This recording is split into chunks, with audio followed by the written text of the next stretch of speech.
hoy día nos trae la segunda parte de un tema interesantísimo, que es en relación a los síntomas de nuestros hijos tienen que ver con lo que pasa con los padres y las madres. Y vaya, cuando estamos trabajando con esto en terapia nos damos cuenta que es así. Y bien, invitarlas a participar aquí con Pedro. Muchas gracias, Pedro, por estar. Y te entrego ahí la palabra. Bienvenidos y bienvenidas a todas. Muchas gracias. Para mí es un privilegio poder estar con ustedes y compartir un poco mi experiencia, mis estudios. He invertido bastante en mi preparación, tal como decía Milka.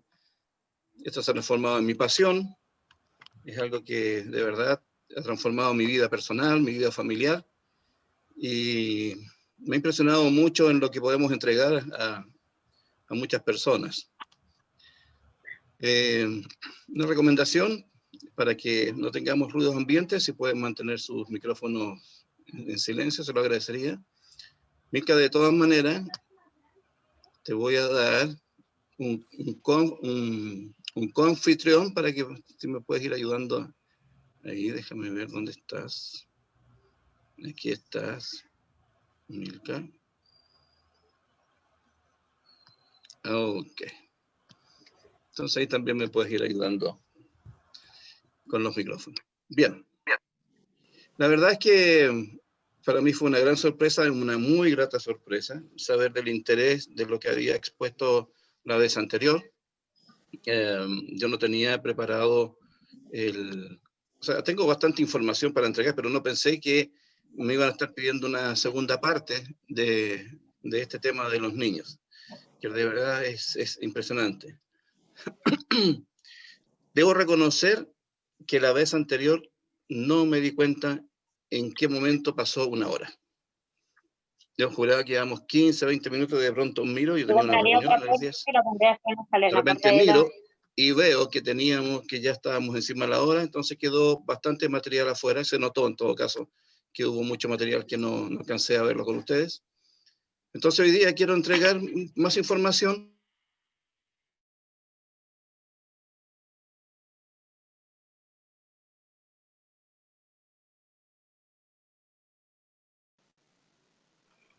Está silenciado, está silenciado. Pedro, sí, no te escuchas. Me entusiasmé con silenciar y me silencié yo mismo. Ok. Decía que el tema de los niños es un tema muy, muy interesante porque además es nuestra propia historia. Tenemos mucha información que hoy día nosotros somatizamos y que están grabadas en ese momento. Entonces, voy a compartir pantalla.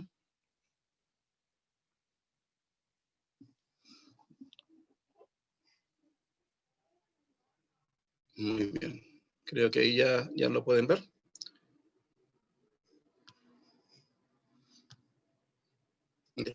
Vamos a hacer un pequeño resumen rápidamente un resumen de lo que vimos la vez anterior, y que tiene relación justamente a cómo nosotros grabamos información en los niños y no nos damos cuenta. Todo esto es absolutamente inconsciente. El tema es que muchas veces nosotros no nos damos cuenta, porque nadie nos ha enseñado, de que muchas somatizaciones de distintos tipos de conflictos mentales, emocionales y biológicos de los niños no son temas de ellos, son temas nuestros, especialmente de la mamá. Y estoy hablando aquí de los niños menores de 7 años y podría llegar hasta los 9 años. Cada vez que a mí me ha tocado ver a un pequeño menor de 7 años, la verdad es que yo nunca he visto a un niño menor de 7 años, porque siempre veo a la mamá. Si la mamá se descodifica, el bebé se va a recuperar. Los niños tienen mucha facilidad para absorber la información de los padres y somatizarlas. Ahora, una mamá que tiene varios hijos no siempre va a somatizar todos los hijos lo que pasa a la mamá. Va a ser más que nada por afinidad. Hoy día, por ejemplo, tuve una paciente y me hablaba acerca de un hijo que estaba somatizando un tema, que era el tercer hijo. Y le pregunté, ¿cuál de tus 4 hijos se parece más a ti? Era justamente el tercero, que tiene que ver con la afinidad que tiene con la madre, y también lo que en genealogía ya hablamos, de dobles. Ya vimos el tema de cómo funciona el cerebro. Es muy importante conocer esto, porque en los primeros 4 años de vida está principalmente tomando el control del cerebro reptiliano. Este cerebro reptiliano es el primero que se forma en la gestación y su función es cubrir nuestra sobrevivencia. El problema es que este cerebro reptiliano todavía tiene 700 millones de años, no ha evolucionado. Entonces todo lo mide en extremos. Eso significa que yo, por ejemplo, puedo tener una discusión con alguien y que si esa discusión pasa a cierto nivel, este cerebro reptiliano se va a activar y va a traer una información de que yo estoy en riesgo. Y va a mandar una reacción biológica donde me va a llenar de adrenalina, cortisol, catecolamina, que son las hormonas del estrés, hormonas para yo entrar en batalla, arrancar, ¿cómo se llama? O contener y defenderme. Hormonas de estrés. Después viene el sistema límbico, que ya comienza al año de edad a formarse y termina de formarse a los 7 años. Después, el sistema límbico está relacionado netamente con el tema emocional. Después viene el desarrollo del hemisferio derecho, que está relacionado con la parte intuitiva, reflexiva, subjetiva, que comienza a desarrollarse entre los 4 años y termina de desarrollarse a los 11 años. Y después recién a los 7 años comienza la estructura del hemisferio izquierdo, de lo lógico, analítico y objetivo. El problema que estamos teniendo hoy día es que tenemos pequeños de 5 años de edad, por ejemplo, dando exámenes en el colegio. Lo que significa que lo que estamos haciendo es, ¿cómo se llama? Empujar a los niños a que puedan acelerar este proceso de aceleramiento de su estructura cerebral. Bueno, ya vimos un poquito de eso. El cerebro es como un iceberg. En la parte superior del iceberg, ahí está toda nuestra parte racional, nuestra parte lógica. Pero debajo de la superficie está el subconsciente. La parte racional es aproximadamente el 95% de la información que maneja nuestro cerebro, pero el subconsciente maneja entre el 95 y el 98% de la información. ¿Y qué diferencia tiene uno de otro? Que en el subconsciente están grabados todos nuestros programas, todos nuestros programas. Y estos programas que nosotros comenzamos a grabar, somos una hoja en blanco, desde el mismo momento de la concepción, como les expliqué en la charla anterior. Mismo momento de la concepción ya hay información. En el útero, ¿para qué decir? Una cantidad de información enorme. Todo lo que siente la mamá no solo lo siente el bebé, sino que además lo graba como información. Después viene el parto. El parto no es lo mismo de parto normal, cesárea, forceps, inducción, todo eso tiene una programación en el bebé. Y después viene, desde el nacimiento hasta los 7 años de vida, que en ese momento la frecuencia cerebral de un niño está en una frecuencia casi semi-hipnótica, lo que significa que es una 100% esponja. No pueden filtrar nada, todo lo perciben, son unos radares. Si de pronto ustedes dicen, mira, este niño está jugando ahí, o dicen, oye, no conversemos este tema, está el niño. No, si está entretenido, está jugando. Peor, porque mientras está jugando, su Wi-Fi, su antena, está mucho más sensible y está captando todo. Y después de los 7 hasta los 14 viene este proceso de transición. ¿Por qué es importante conocer esta información?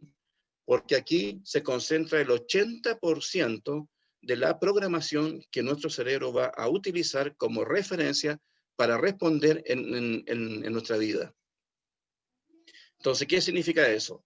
Que de ahí en adelante, cualquier movimiento que tú hagas, sea desde el más simple hasta el más complejo, siempre el cerebro va a actuar en base a una referencia. Va a ir a buscar una referencia en estos años de programación. Porque en estos años también se crean muchas simbologías, muchos símbolos. Por ejemplo, si viene un consultante y me dice, mira Pedro, tengo problemas con la autoridad, yo voy a ir a este periodo y mi pregunta va a ser, bueno, ¿cómo ha sido tu relación con tu madre, con tu padre, principalmente padre, madre, que son las primeras autoridades que nosotros tenemos? Entonces, normalmente cuando una persona tiene problemas con la autoridad es porque vivió conflicto con alguno de los padres. Después, cómo el papá afecta en el proceso de la gestación. Más que el papá afectar directamente al bebé, lo que afecta es las acciones del padre, lo que provocan en la madre. Si el padre es agresivo, por ejemplo, el bebé no va a recibir la agresión directa del padre, sino que la va a recibir a través de lo que la madre siente. Y ahí vamos grabando información. Entonces, si la madre recibe afecto, la forma en que la madre lo vivencia, lo va a recibir el bebé como información. Los miedos, las agresiones físicas, las agresiones verbales, amor, etc. Después, vamos a ver un poquito lo que representan en la vida de un niño unas frases o algunas situaciones. Si el embarazo, la persona lo pasa en la cama, el médico dice, este es un embarazo de alto riesgo, y la persona pasa muchos meses en la cama, bueno, eso va a crear una programación en este bebé. Va a ser principalmente, entre otras cosas, obviamente que hay siempre excepciones, pero la generalidad es que el programa que graba este bebé es que él funciona mejor estando acostado. Entonces va a ser de estos chicos que va a estudiar más estando acostado. Si hay un curso de prenatal, si la persona cuando queda embarazada hace inmediatamente un curso para ver cómo criar a este bebé, cómo cuidar, todo eso, bueno, también va a afectar en la programación del niño. Trabajo de parto, los dolores de las contracciones y deseo de estar en otro lugar. Cuando una mamá tiene muchas contracciones dolorosas y siente esa necesidad de estar en otro lugar, tratar de distraerse, una de las programaciones que podría generar en el bebé es déficit atencional. Entonces, cada vez que el niño se sienta en un ambiente hostil, que no le gusta, bueno, va a tender a irse a otro lugar, tal como lo hizo su mamá, que cuando comenzó a sentir las contracciones, como le eran incómodas, tenía la sensación y las ganas de estar en otro lugar. Muy bien. En la sala del parto, todo lo que pasa en la sala del parto lo va a grabar, los médicos, las enfermeras, todo lo que conversan ellos. Muchas veces los médicos mientras están operando están conversando, también se va a grabar. Examen en el proceso de gestación, por ejemplo. Si el médico, al detectar el embarazo, detecta que podría haber alguna situación complicada con el bebé, entonces le dice a la mamá, vamos a hacer exámenes cada un mes.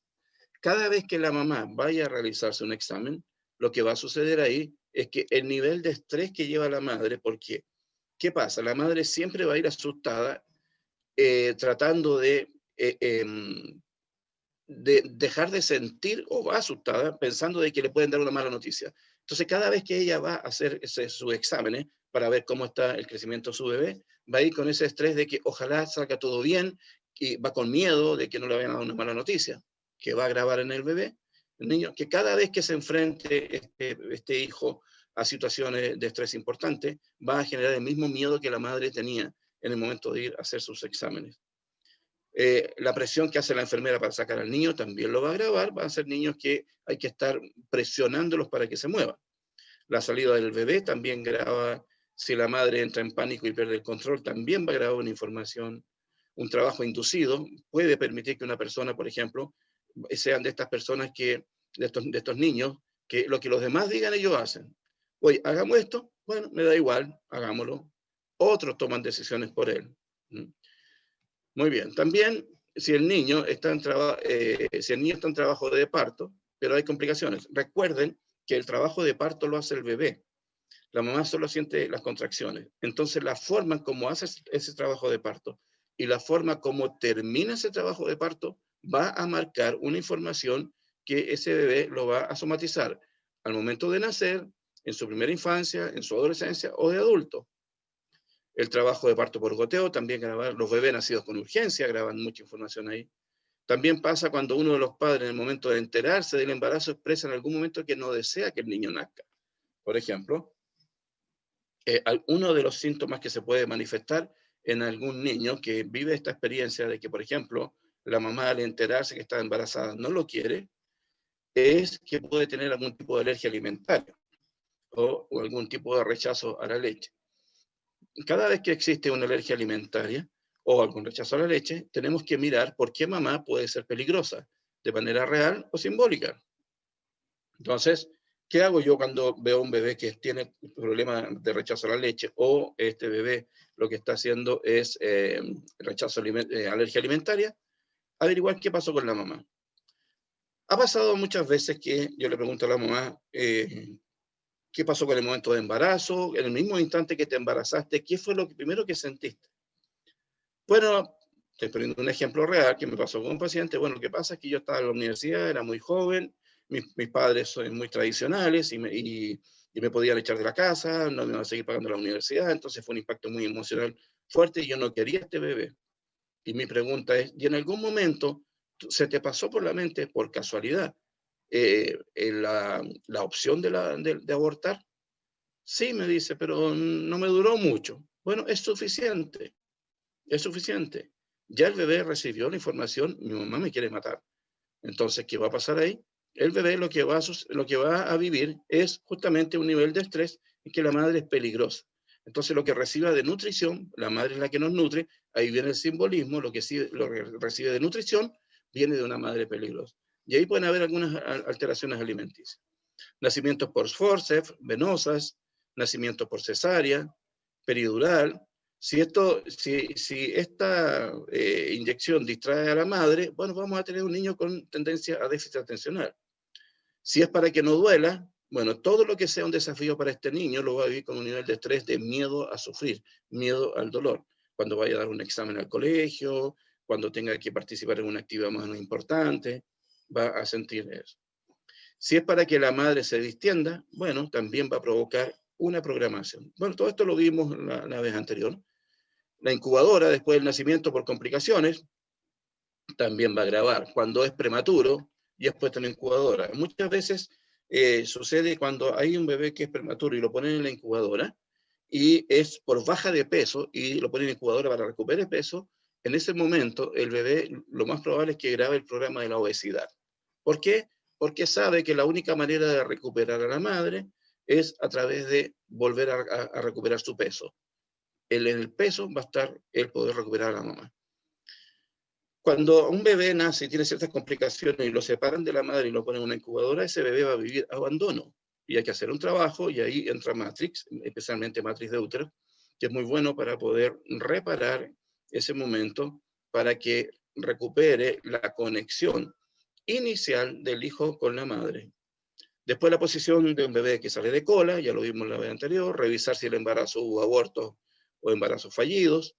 Yo les comentaba la otra vez que hay que, cuando ustedes vean a un jovencito, a una persona, o un niño que está somatizando, que tiene ciertos síntomas, donde, por ejemplo, está muy latente la pena, es una persona que permanentemente mira hacia el piso, y tiene algunos síntomas como de tendencia un poquito a la depresión, hay que mirar si la mamá antes de él tuvo alguna pérdida o algún aborto. Y más aún, hay que tratar de averiguar si la mamá tuvo una pérdida o un aborto, ¿cuánto tiempo pasó desde la pérdida hasta el momento en que se volvió a embarazar? ¿Por qué? En el mismo momento de la concepción, el cuerpo se prepara inmediatamente para 9 meses de embarazo biológicamente y también energéticamente. Entonces, si la madre al tercer mes pierde el bebé y se embaraza 3 meses después, todavía está dentro del campo de influencia. ¿Qué pasa cuando sucede eso? Que la mamá se embarazó después de una pérdida dentro del campo de influencia. Lo que va a pasar ahí es que ese bebé va a vivir la vida del que se fue. No va a vivir su propia vida. Va a vivir con culpa también. ¿Sí? Entonces, todo eso también lo pueden trabajar con Matrix. El cordón alrededor del cuello, bueno, puede ser por dos razones. Una, que la madre ha disfrutado tanto el embarazo que no lo quiere soltar, pero en general, son más memorias de ahorcamiento en el árbol genealógico. La madre no quiere dejar ir al bebé, entonces revisar si ha tenido antes embarazo fallido. Cuando traten de ver en un conflicto de un niño que está somatizando algo, cómo fue su nacimiento, pregunten siempre si nació dentro de la fecha, o pasado la fecha, o se anticipó. ¿Por qué tiene importancia esto? Si se anticipó, recuerden que el trabajo de parto siempre lo hace el bebé, y si se anticipó, es porque el bebé percibió algún riesgo, algún peligro, y como solo tiene desarrollado su cerebro reptiliano, lo va a vivir siempre como vida o muerte. Entonces, un bebé nace antes de tiempo y hace el trabajo de parto antes de tiempo cuando recibe una señal de que hay peligro. Por otro lado, peligro de quedarse ahí, que si se queda ahí se puede morir. Por otro lado, si el bebé se demora, si se pasa de la fecha, pueden haber dos alternativas. Uno, que la mamá no lo quiere soltar porque disfrutó mucho su embarazo, ella ama estar embarazada. O lo otro, hay que preguntar por qué el bebé siente que salir de ahí es peligroso. Me tocó la experiencia de una persona de 45 años que me fue a consultar y llegamos a ese momento en que se descubrió que justamente la mamá en el momento que iba a dar a luz entra en un conflicto con su esposo tan intenso que el bebé no quiso nacer. Y ahí se quedó y no nacía, no nacía. Nació como entre 7 y 8 días después de la fecha donde ya él había llegado, o sea, la mamá había llegado con trabajo de parto. Y sin embargo, el bebé se devolvió. Bueno, tuvimos que hacer un trabajo con matriz de útero, pudimos revertir eso y los resultados por los cuales, los síntomas por los cuales fue a consultar se pasaron. Hay que ver también memorias de muerte por ahorcamiento. Padres, estar con la soga al cuello. Hay padres que, por ejemplo, cuando están embarazados tienen algún problema económico y si usan mucho el término de estoy con la soga al cuello, bueno, lo podría somatizar el bebé al momento de nacer porque va a salir con el cordón enrollado. ¿Okay? Otra cosa también, cuando el cordón se corta inmediatamente, es sumamente rápido, porque muchas veces el médico toma al bebé, lo mira y después de un instante corta el cordón, pero si lo corta de inmediato, lo más probable es que ese niño va a tender a irse a muy temprana edad de la casa. Su ciclo de autonomía se va a adelantar. Con términos de placenta, cuando hay desprendimiento de placenta, hay que ver el miedo de no poder alimentar al hijo. Estas pueden ser vivencias de la madre cuando tenía a su hijo en el vientre y vive, por ejemplo, un episodio en que el papá perdió el trabajo y la mamá sintió miedo de que no iba a tener lo suficiente como para nutrirse bien y ahí alimentar al hijo. Si guarda esa información, podría, dependiendo de la intensidad con la que lo viva, podría tener un desprendimiento de placenta. Placenta previa, se quiere proteger al bebé del padre. Y ahí debe ser por memorias del padre o de antepasados, de memorias de incestos, violación, miedo a las relaciones sexuales, violencia, etc. Y placenta que no sale, madre que quiere seguir alimentando al bebé, quiere seguir estando embarazada. Para trabajar con los niños, las preocupaciones de los padres enferman a los niños, pero más que nada los conflictos emocionales no resueltos los padres lo va a somatizar alguno de los niños. Problemas de dinero, de trabajo, frustraciones en el trabajo. La gripe y la tos en los niños es lo no expresado. Es lo no expresado por los padres. Cuando los niños tienen tos, es lo no expresado por los padres. La gripe, que tiene que ver principalmente con la zona de pulmón, hay que mirar qué situaciones están viviendo los padres, especialmente la madre, donde siente que en el territorio donde está viviendo hay cierto riesgo, hay cierto peligro. Fiebre. La rabia que sienten los padres por no poder tomar decisiones, cambiarse de trabajo, rabias contenidas, puede generar fiebre en el bebé. También genera fiebre el bebé, es una forma de decir el bebé que no lo puede explicar, pero lo somatiza: necesito a mamá, necesito el calor de mamá. Me pasaba, por ejemplo, con una consultante que ella era auxiliar de vuelo, azafata. Entonces me decía que cada vez que el día anterior a que ella tenía que viajar, al bebé le daba, ¿cómo se llama? Fiebre. Obviamente, quiero el calor de mamá. Lo que el papá y la mamá son emociones, en el niño son las enfermedades. Otras cosas adicionales que hay que mirar. Lo que venimos heredando del árbol genealógico. Yo ya les expliqué cómo es que se graba esa información en la genealogía, en nuestro cuerpo, en nuestra memoria. Información relacionada con nuestra propia experiencia de vida, la experiencia familiar del clan al que pertenecemos, las expectativas que se ponen en nosotros. Muchas veces, cuando son hijos esperados, no solamente son esperados para amarlo y quererlo, sino que también hay expectativas con respecto a ellos. Padres que quieren cumplir sus frustraciones, las quieren cumplir en sus hijos. Después, los nombres. Los nombres tienen carga emocional y programación que son muy potentes.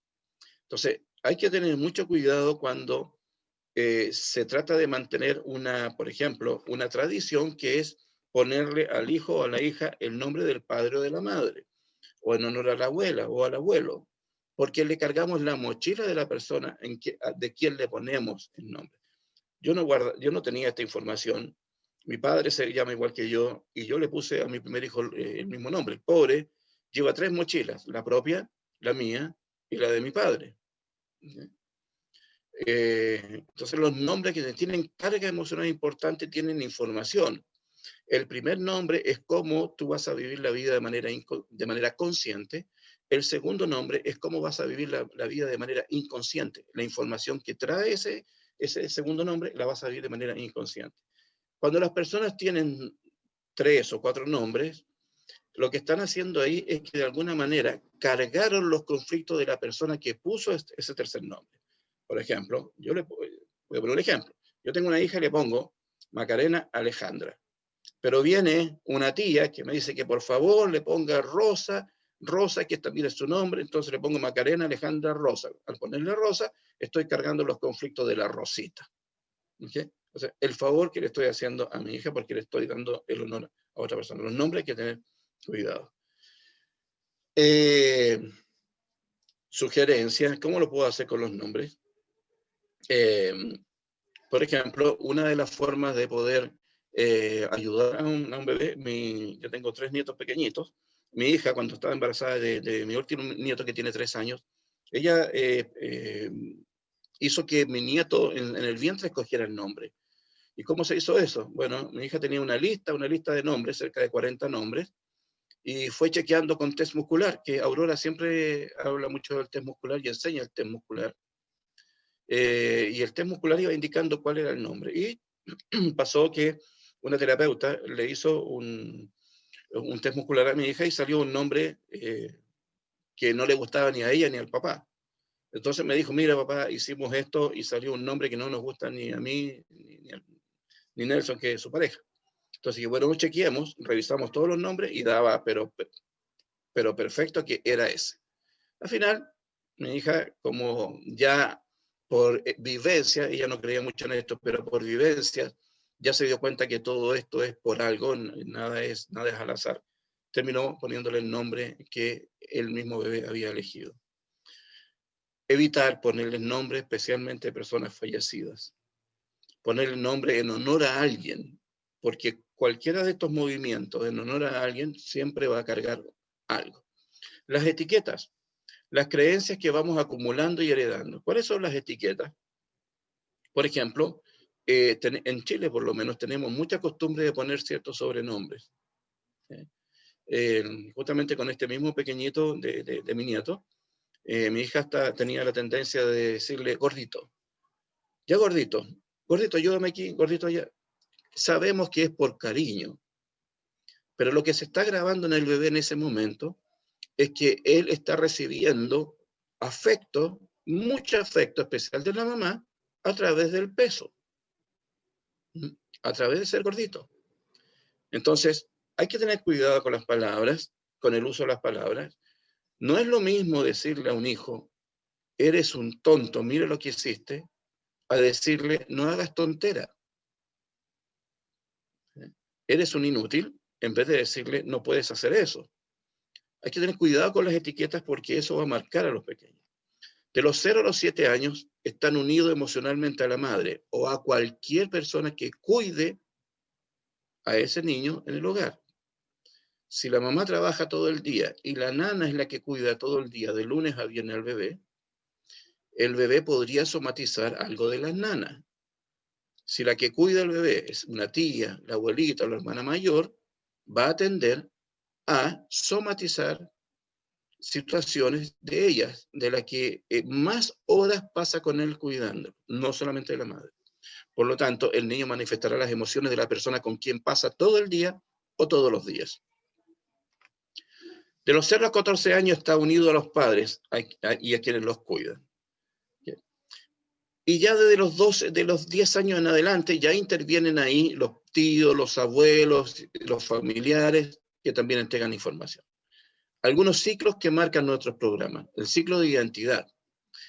Uno de ellos es el momento que el bebé comienza a tomar conciencia de sí mismo. Y de pronto nosotros entregamos alguna información a los bebés que comienzan a ellos integrar para comenzar a identificarse. Sucede en el momento en que comenzamos a hacer uno menos con la mamá. Cuando el bebé en algún instante, este pequeño, ya de 3 años, 2, 3 años, 4 años, comienza a dejar de ser uno solo con la mamá, ya comienza a percibir un poco su individualidad. Pero hay algunas cosas que nosotros realizamos de pronto sin darnos cuenta, donde ya marcamos ese momento. Por ejemplo, cuando usamos el término, tú ya eres grande. Por ejemplo, un pequeño de 3 años. tú ya eres grande, tú ya sabes hacer esto. ¿Okay? Ya le estamos entregando esa, dejar de ser uno con la mamá y el pequeño comienza a generar su propia identidad. Por ejemplo, un ciclo de identidad positiva.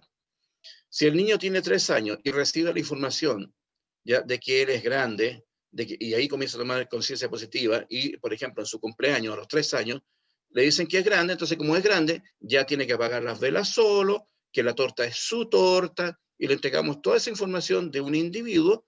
Entonces, como su cumpleaños a los 3 años, y los cumpleaños son ciclos sumamente importantes, la naturaleza no juega al azar, va marcando muchos ciclos.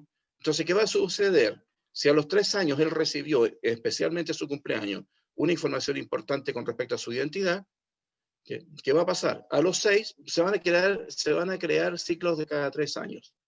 Pueden haber excepciones, pero en general va a pasar esto. Por ejemplo, a los 6 entra al colegio, donde ya se identifica como alumno.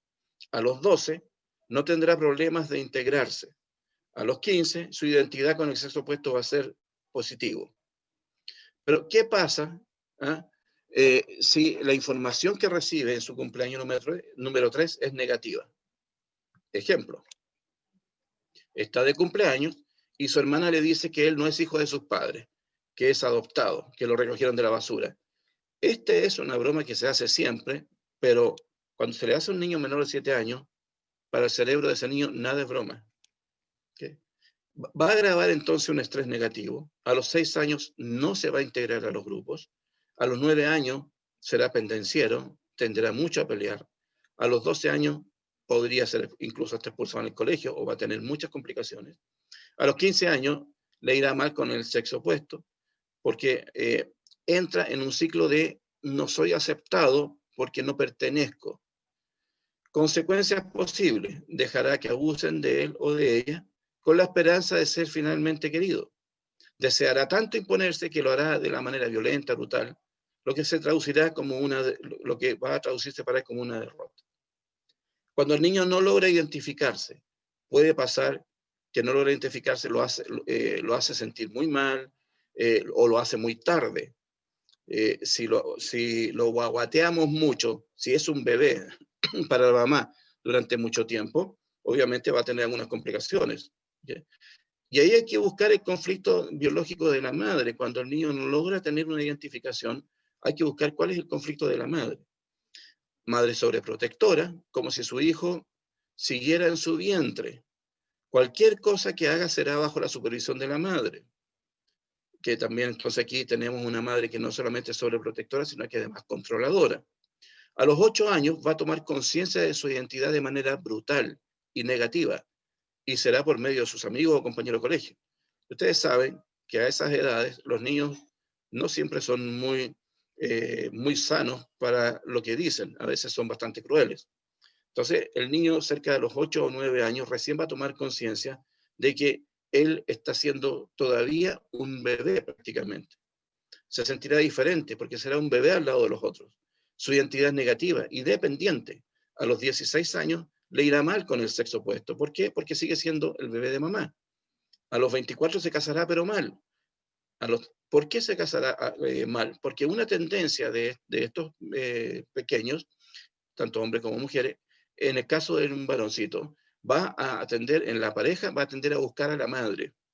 A los 32, lo más probable es que se pueda divorciar. Aquí está hablando de ciclos biológicos que se pueden dar. ¿Okay? Bueno, importancia de los ciclos. La naturaleza es muy precisa. Por eso es muy importante, y yo le recomendaba la vez anterior, que ustedes puedan tener un libro de vida. No se trata en ese libro de vida contar que me levanté a las 8 de la mañana, tomé desayuno a las 9, después, no. Pero simplemente ir registrando fechas y eventos importantes, enfermedades, crisis, discusiones relevantes, importantes, llevar una cronología de situaciones relevantes. ¿Por qué? Porque cuando viene un consultante con un conflicto emocional o biológico, alguna enfermedad, se puede utilizar la memoria de los ciclos para ir a momentos precisos, y cuando lleguen a ese momento se van a dar cuenta que ahí se grabó el conflicto que después se desencadenó. Y en ese momento pueden aplicar EFT o Matrix de una manera mucho más directa, mucho más directa. Otros ciclos, las estaciones, los días, las noches, las lunas. Por ejemplo, si una persona tiene una decepción amorosa muy, muy brutal en invierno, bueno, todos los inviernos se va a repetir algún episodio que va a reforzar en esa persona lo que estaba viviendo, lo que vivió inicialmente. Que coincidan las fechas de las siembras, la gestación de los animales, vidas o muerte en el clan, ciclos hormonales, personas del clan, población de la raza, etc. ¿Qué pasa con los niños que ya nacieron enfermos? Bueno, siempre cuando hay un niño que ya nace con alguna patología, hay que revisar su proyecto sentido gestacional. ¿Cuál es el proyecto de sentido? ¿A qué se le llama proyecto de sentido? Todo lo que graba desde el momento de la concepción, en el momento del útero, en su parto y hasta los 3 años. Todo lo que graba ahí es una información que puede marcar a este pequeño para que nazca con alguna patología. Pero también hay que mirar el transgeneracional, el árbol genealógico. Cuando nace un niño con una alteración mental, emocional o biológica, hay que mirar la genealogía, los abuelos, los bisabuelos. Bueno, en el momento de la concepción también, ¿qué fue por qué quisieron tener a este hijo? Ya lo expliqué la vez anterior. Bien, las emociones del padre y la madre se transmiten también al bebé mientras lo esperan, y eso puede provocar que el bebé nazca con alguna alteración. Muy bien. Lo grabado desde los 6 meses antes de la concepción y el momento de quedar esperando. También hay una información que se graba en el bebé. Si la madre vive algún episodio importante 6 meses antes de quedar embarazada, en el momento de la concepción va a grabar esa información. Si la pareja es estable, bueno, embarazo sorpresa, esto ya lo vimos la vez anterior. Los embarazos, si el bebé vive tranquilidad o los miedos de la madre, la indiferencia o la pasión del padre, los comentarios de los abuelos, también lo va a grabar el bebé, los miedos de las tías, impactos emocionales que podría grabar un bebé, la muerte de una persona muy querida, un despido laboral, que obviamente provoca una alteración familiar y el pequeño lo graba como información que después lo podría somatizar, problemas económicos, y así nace un bebé que puede nacer un niño llorón, o tranquilo, gritón, o sonriente, y únicamente estará reflejando todo lo que percibió durante el embarazo. Puede nacer sano y enfermar pronto, puede nacer muy bien y de pronto enfermar. Lo que yo hago de pronto, por ejemplo, es, si hay un bebé que nació bien y a los 3 años se enfermó, una de las cosas que yo hago, le pregunto a la mamá, ¿qué vivió a los 3 meses de embarazo? Porque a veces se puede estar cumpliendo un ciclo ahí. Y en general se encuentra la información que a los 3 meses de embarazo, la mamá vivió algún episodio que se justifica por qué a los 3 años de edad el bebé somatizó algo. Puede ser sano y enfermar a los 5. Bueno, también el tema de creencia, el conflicto emocional, trauma.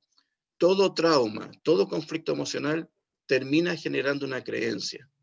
Las creencias nos hacen ver el mundo de una manera determinada. El mundo no es como tú lo ves, es como tú lo percibes. Las creencias terminan siendo siempre programas que después van a funcionar en automático. Entonces resulta que tú quieres que tu vida sea de una manera y no resulta, y no resulta, y no resulta. ¿Por qué? Porque no es como tú quieres que sea la vida. Eso se va a concretar de acuerdo a las creencias que tú tienes. Si tú quieres ser próspero, por ejemplo, pero grabaste creencias de carencias, va a prevalecer esa información que está en el 95% de la información guardada en el subconsciente, que es un programa. Entonces, por eso es importante para ustedes y también para sus consultantes, para sus pacientes, que también puedan ver qué se pudo haber grabado en el subconsciente de la persona para que apliquen EFT o Matrix en forma mucho más directa. ¿Y cómo se hace eso? Viendo el síntoma. El síntoma es un muy buen mensajero para seguir el rastro hacia donde hay que mirar. Tú eres fruto de tus creencias. Tal como crees, eres. Creencias de merecimientos. Esto es súper importante. Nosotros vivimos en una cultura que es muy criticona, son personas, vivimos muchas envidias, Entonces, muchas veces hay personas que crecen con un sentimiento de no merecer. Y por más esfuerzo que hagan en la vida, no les está yendo bien. Entonces, cuando reciban pacientes que sienten que las cosas no les están resultando para ellos, denle una miradita a cómo ellos vivencian sus merecimientos y trabajen con FTI Matrix justamente el tema de merecimiento. Las creencias de autoestima, creencias de salud, creencias sobre mi identidad, creencias sobre mi sexualidad, creencias sobre mis posibilidades de éxito escolar y profesional, creencias que generan resultados en las relaciones de pareja, creencias en la maternidad o paternidad, miedos, vergüenzas, etc. Algunas pistas de exploración.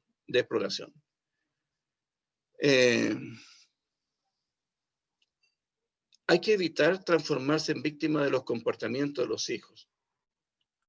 Hay que utilizar lo que está manifestando el hijo para poder tratar de averiguar por qué mi hijo está interpretando esto que me puede estar pasando a mí. El niño es un espejo de los padres. Muchas veces pensamos de que los problemas son del niño, que este niño es mañoso, que este niño es rebelde, que este niño... No, está en un 99,9% de las veces, justamente, y ahí tenemos un bebé, está en 99% de las veces reflejando algún conflicto de los padres. No siempre son conflictos de ellos. Recuerden que ellos están en un proceso de absorber y van a somatizar la información que ellos están asimilando. El niño necesita sentirse comprendido, reconocido, aceptado por el padre y la madre. Es muy difícil establecer una comunicación cuando el chico se siente juzgado, medido y controlado. ¿Qué pasa? A veces queremos llamarle la atención a un hijo, no nos damos cuenta que ese pequeño se asustó, y cuando pasa eso queremos darle instrucción, corregirlo, pero no lo va a recibir porque no va a poder. ¿Por qué no va a poder? Porque cuando en la naturaleza, cuando un animalito se siente en riesgo, tiene tres formas de reaccionar. Ataca, huye o se paraliza. Entonces, si yo tomo a un niño pequeño y trato y lo hago sentirse juzgado, mira mi volumen, mi tamaño, mi enojo, y lo hago sentir en riesgo, este niño puede reaccionar con una pataleta, que es una forma de ataque simbólico, se puede paralizar, no dice nada, pero queda de lado, ¿ah? O tiende a huir. Y en ese momento no va a poder recibir ninguna instrucción. ¿Por qué? Porque su cerebro inmediatamente recibió la información que está en peligro. ¿Y qué va a hacer el cerebro cuando uno siente que está en peligro? Va a sacar información del cerebro, o sea, flujo sanguíneo, energía del cerebro, del sistema digestivo y de su sistema inmunológico. Y va a enviar toda esa información a los órganos para que él pueda atacar, defenderse o arrancar. Y en ese momento, una persona que se siente en un ambiente hostil, que se siente en peligro, no piensa, no puede filtrar, solo está en modo sobrevivencia, tratar de sobrevivir. Por eso hay que tener mucho cuidado cuando se va a corregir a un niño, en qué condiciones se le está tratando de corregir. Se le puede poner una norma, darle una instrucción, generar un castigo, pero en el momento que se tranquilice, ahí recién conversar. Otro consejo, otra sugerencia que les quiero dar es que hay que tener mucho cuidado cuando a un niño se le va a castigar. Yo siempre aconsejo de que se piense mucho el castigo, porque una vez que se le da el castigo, no se le puede levantar. Si la madre dice, te vas a quedar un mes sin ver televisión, pero el niño ya sabe que a los 2 o 3 días ya convence a la mamá, no le ayuda mucho. Es mejor que le diga, te vas a quedar toda la tarde sin televisión, pero que sea toda la tarde. Es súper importante porque eso también tiene un tema de autoridad y de límites, porque si no el niño no va a respetar límites más adelante. Aprendan a enseñarle a moverse más por el beneficio del premio que por el miedo al castigo. En general, nosotros hemos sido criados más por el beneficio del castigo más que por el miedo al castigo que por el beneficio al premio. Entonces, ¿qué pasa cuando permanentemente nosotros amenazamos a los chicos de que si no haces esto, te va a pasar esto otro, si no haces esto, te voy a castigar, si no haces esto? Y vamos trabajando siempre la manera de corregirlo a través del miedo. Lo que vamos a provocar es que en general, hay excepciones, vamos a crear chicos temerosos, vulnerables, de baja autoestima, y usarán la mentira con tal de no ser castigados. Van a usar la mentira para acusar a otros, para decir que ellos no fueron y van a negar porque no quieren ser castigados. Y esto después lo van a multiplicar cuando sean adultos y van a funcionar desde ahí sin saber que lo grabaron desde pequeño. El contacto con la piel. El cerebro interpreta el contacto con la piel como seguridad y protección. Hay que tener mucho cuidado porque he escuchado en muchas oportunidades cuando de pronto se aconseja no tengas a ese niño tanto contigo porque se va a malcriar. Hay que tener cuidado porque el contacto con la piel le genera protección y seguridad. Para la mayoría de los mamíferos, la madre es la responsable del bebé. El bebé necesita sentir el contacto con la madre. El contacto entonces es fundamental para la seguridad del bebé. Cuando yo dejo al bebé en la cama porque quiero enseñarle que no sea mañoso y que no se acostumbre a los brazos, yo le puedo estar generando inseguridad. Ojo con decir que el niño se va a mal acostumbrar, recién lo decía. Hay que darle mucha piel. Todo bebé que llora está llamando a su madre. Hace 1 o 2 semanas atrás, llegó una paciente que le costó mucho tener un hijo, mucho. De hecho, nació con una patología que la tratamos, nació con un tumor a las suprarrenales. Ese niño no iba a vivir mucho tiempo. Logramos superarlo. Ahora está muy bien. De hecho, el médico no puede entender que un tumor estaba muy a la vista de las ecos, después ya estaba de puerto de lenteja y ahora ya no lo encuentra. Pero tuvimos que trabajar eso. Entonces está esta madre que tiene ese episodio con este bebé, que le costó mucho tenerlo, viene con este problema patológico, y después el bebé llora cuando ella va de visita. Entonces los consejos que le daban las amigas era que lo dejara llorar hasta que se acostumbre. Que no existe ninguna posibilidad, porque el bebé cuando está llorando está llamando a la madre, necesita a la madre por alguna razón. Ahora, ¿hay bebés que lloran mucho y solamente se quietan con la madre? Sí, y hagan lo que se quiete.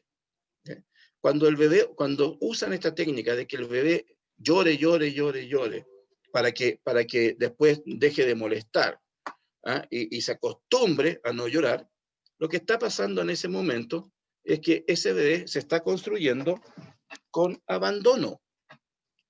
Entonces, va a entender que solamente depende de sí mismo y va a ser un niño que va a estar con bastantes problemas de autoestima. No basta con el contacto visual para que el bebé se sienta seguro, necesita el contacto físico. Después del nacimiento, para el bebé es como si hubiera caído en un abismo. ¿Bien? Muy bien.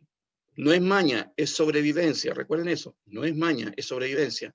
Algo está reclamando a ese niño. Pero es que este niño es muy mañoso. Hay que ver si este niño no está somatizando abandonos que vivió la mamá al nacer o cuando era muy pequeña. El niño puede estar repitiendo los conflictos no resueltos por la madre en sus primeros meses o años de vida. Cuando un niño pequeño se siente seguro, hay contacto de piel con la madre, una familia amante, tranquilizadora, va a dormir como tronco, nada lo va a despertar. Si el bebé despierta en la noche, hay que revisar qué conflictos tiene la madre que el bebé lo está somatizando y no está pudiendo dormir. Para trabajar con los niños, la palabra que más odia el cerebro es la palabra pero. Sí, está bien, pero, sí, no, te lo acepto, pero, cuidado, porque ahí hay un mensaje contradictorio. Una orden que el niño cree y recibe. El niño cree todo. Y esto, que cuando se golpea y se hace una herida y la mamá le hace cariño y le dice, sana, sala, conita de rana, si no sanas hoy, sanará mañana, esa frase para el niño es un mandato, porque lo dijo una autoridad, lo dijo mamá. Es potente dar información cuando el niño está jugando. Cuidado con eso. ¿Okay? Hay algunos actos simbólicos que yo recomiendo, y uno de ellos es entregar un mensaje cuando el niño está jugando o cuando está dormido. El niño necesita que el adulto entre en su mundo y no lo critique. Entrando en sus juegos, el chico se siente entendido. Cuando el niño está teniendo un retardo mental, hay que ver la edad mental del niño. Por ejemplo, este niño tiene 7 años, pero en realidad es como si tuviera 4. Entonces, hay que averiguar qué pasó a los 4 meses de embarazo, qué pasó a los 4 años de la mamá o a los 4 años del papá. Hay que conocer la historia de los padres. Si no se avanza en un proceso de sanación, entonces hay que revisar el tema de perdón pendiente. A veces hay temas que la madre está viviendo y transmite, por ejemplo, un tema de no perdonar una situación importante. Y aquí quisiera hacer un paréntesis. Tengo algunas discrepancias con algunos colegas con respecto al tema del perdón. Porque, por ejemplo, perdonar a los padres. Siempre se ha dicho a los padres hay que perdonarlos. Sí, es cierto. Que a los padres, que siempre hay que perdonarlos. Es cierto. Pero desde mi punto de vista, y esta es una opinión muy personal, y creo que la he fortalecido con la atención de mis consultantes, de mis pacientes. No se puede perdonar si primero no sanas. Perdonar por perdonar, porque tienes que hacerlo, porque hay que honrar a los padres, no ayuda mucho. Recuerda lo que yo dije en la primera charla. Lo que tú no sanas, lo vas a heredar. Entonces, si yo tuve un padre o una madre, muy mal padre o muy mala madre, que grabó fuertes heridas en mí, y ya está adulto, ya está viejito, bueno, ya hay que perdonarlo porque ya pasó el tiempo. No, hay que sanar primero. ¿Sí?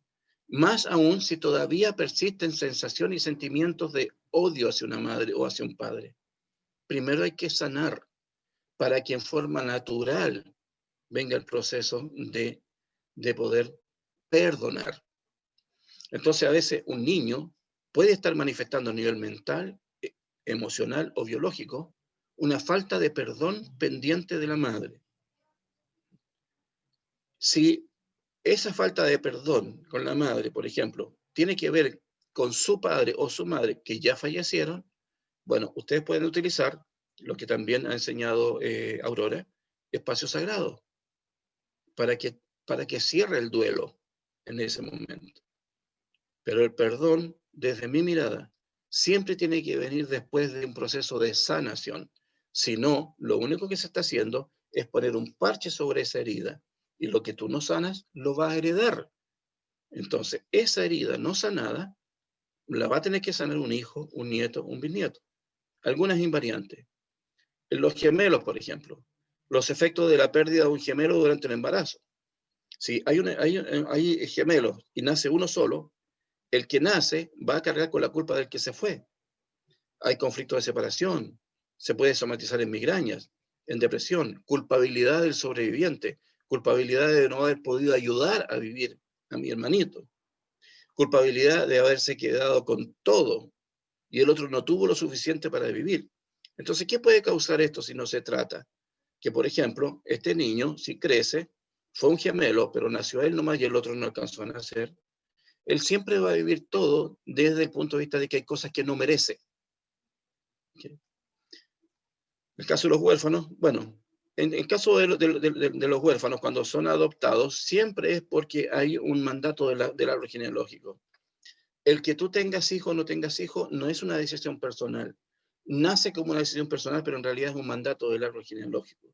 Yo quería tener 6 o 8 hijos, siempre un par. Tengo 4. Por mucho que yo quería más, bueno, mi genealogía mandó ese mensaje. Cuando una pareja no tiene hijos y se ve enfrentado a tener que adoptar, lo que está pasando ahí es que se está reparando abandonos en el árbol genealógico. Entonces, hay que hacer un tratamiento especial con los huérfanos, porque cuando uno adopta a un huérfano, la carga emocional de ese huérfano inconsciente es muy grande, muy brutal, desde muy pequeño. No tiene cómo agradecerle a estos salvadores de él. Y va a tener 2 maneras de comportarse. O va a ser un excelente hijo, o va a ser un hijo muy dolor de cabeza. ¿Okay? Porque siempre va a tener la idea de que tengo que responder. Hay algunos que lo van a hacer y se van a transformar en excelente hijo, pero hay otros que la carga es tan grande que no lo logran, entonces se sueltan y se transforman en hijos de dolores de cabeza. La incomprensión puede somatizarse en el estómago también. ¿Ya? Bueno, y hay otras cosas que pueden somatizarse en los niños, tragarse las palabras, la tartamudez, el chichero, en vez de usar la CH usamos la S, la disfasia, que es el trastorno grave de la adquisición y organización del lenguaje, el ceseo. Todo esto no es porque el niño tiene una falla, es información de conflictos no resueltos, que es de los padres o es del árbol genealógico. Los problemas de lectura y de escritura, por ejemplo, las dislexias, problemas de escritura, lectura no fluida, ortografía, historia, idioma, matemáticas, todo eso. Si los niños tienen problemas en alguna de estas asignaturas siempre tiene que ver con temas no resueltos en la genealogía de los padres. No es que un niño sea... miren, le voy a contar una historia. Me tocó atender en una oportunidad a una persona que fue con su mamá, un joven que ya estaba en la universidad y tenía muchos problemas, era muy inteligente, pero tenía muchos problemas con, por ejemplo, el ramo de cálculo. Y en todos los otros ramos le iba impecable. Y se me ocurrió preguntarle a la mamá, le pedía que saliera, y le pregunté a la mamá si él había nacido por error de cálculo. Y me dijo que sí. Se equivocaron en la fecha, en los cuidados que ella tenía para no quedar embarazada. Y literalmente, cuando quedó embarazada, ella dijo, esto fue un error de cálculo. Hasta ese detalle se graba y lo va a somatizar. Síndrome de déficit atencional en embarazo, embarazo fallido, embarazo extrauterino, diabetes gestacional, náuseas durante el embarazo, problemas del lactante, muerte súbita del lactante, regurgitación, ictericia, todo esto es información que el bebé no es que se enferme nomás, está somatizando conflictos principalmente de la madre, del padre o de la genealogía. Problemas con comportamiento, los tics con la costumbre, autismo, delincuencia, niños agresivos, hiperactividad, llevarse los dedos a la boca, morderse las uñas. Yo les mencionaba que morderse las uñas, por ejemplo, un bebé que se muerde las uñas. Si estamos hablando de un niño menor de 7 años que se muerde las uñas, hay que ver a quién la mamá quiere agredir, pero no puede. Con quién la mamá tiene un conflicto tan intenso que lo único que quiere es agredirlo, pero no puede. Por ejemplo, odio a mi madre, no la soporto, la golpearía, pero no puedo, es mi madre. Entonces anulo el arma que yo tengo, que son mis uñas, que en la naturaleza las uñas sirven para poder atacar. Enfermedades y malestares físicos. Acné, coqueluche, enuresis, cuando los niños se hacen pipí muy pequeñitos, no es que están enfermos, están marcando territorio. Entonces hay que ver qué situación vivieron que ellos necesitan marcar territorio. Lo sacaron de una pieza donde siempre estuvo, lo sacaron del lado de los padres porque llegó un hermanito. Bueno, y ahí hay una serie de síntomas que son muy comunes en los niños. Resfrío en los niños, rubiola, retención de heces, sarampión, tos, varicelas, vómitos. Y por último, el tema de las triadas. Yo hice un pequeño resumen aquí porque hay mucha otra información. También se puede ver un poco las características de los niños de acuerdo a la relación que existe entre el padre, la madre y el hijo. Por ejemplo, si el padre no tiene relación con la madre, relación se refiere a comunicación con la madre, se llevan mal, pero sí con el hijo, y el hijo sí tiene relación con los dos, entonces él va a tener una característica de personalidad determinada. Si todos se llevan bien, también va a tener una característica de personalidad determinada. Por ejemplo, si el hijo solamente fue procreado y quedó al cuidado de las nanas, los padres no se llevan bien entre ellos, la madre no se lleva bien con el hijo no se lleva bien con el padre, va a tener rasgos de personalidad importantes. Por ejemplo, ese hijo, todos necesitamos comunicarnos, y él no tiene esa comunicación con sus progenitores, porque entre los progenitores están desconectados, él está desconectado, la madre está desconectada. Entonces, esa necesidad de poder comunicarse, por ejemplo, podría generar en algunos niños telepatías. Son niños, por ejemplo, que juegan con niños, con amigos imaginarios. Cuando tengan niños que están jugando con niños imaginarios, hay que ver que hay una desconexión de comunicación con la madre y con el padre simultáneamente, por ejemplo. Entonces, hay unas triadas que se pueden ver también que ayudan a determinar por qué el niño está comportándose de esta manera. Y la influencia del árbol genealógico, que obviamente es muy, muy, muy potente.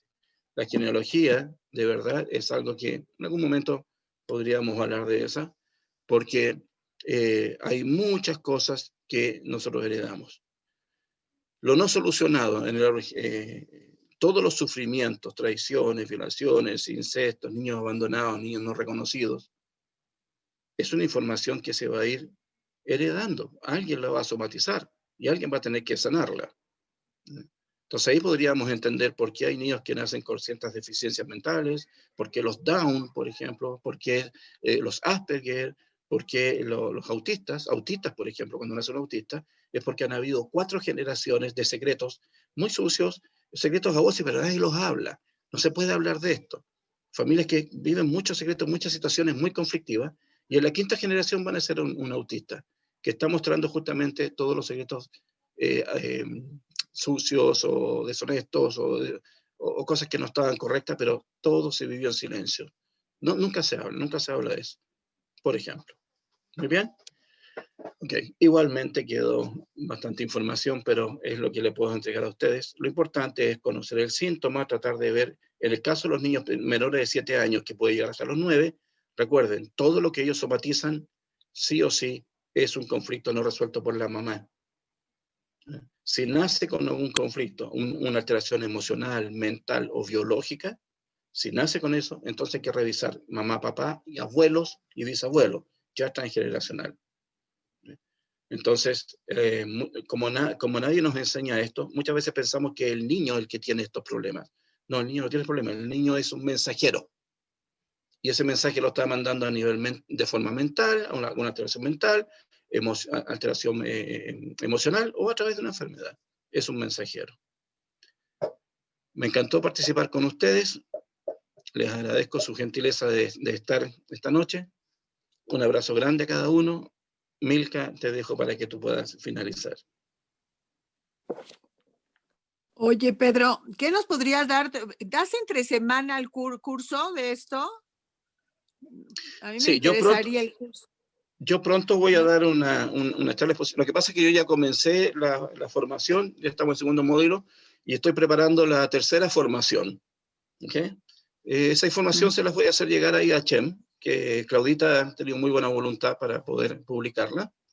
Muy pronto voy a dar una charla general, no solamente de este tema. Esa charla va a ser gratuita, que va a ser una charla de 2 o 3 horas que la estoy preparando, y también les voy a avisar con tiempo para que puedan participar.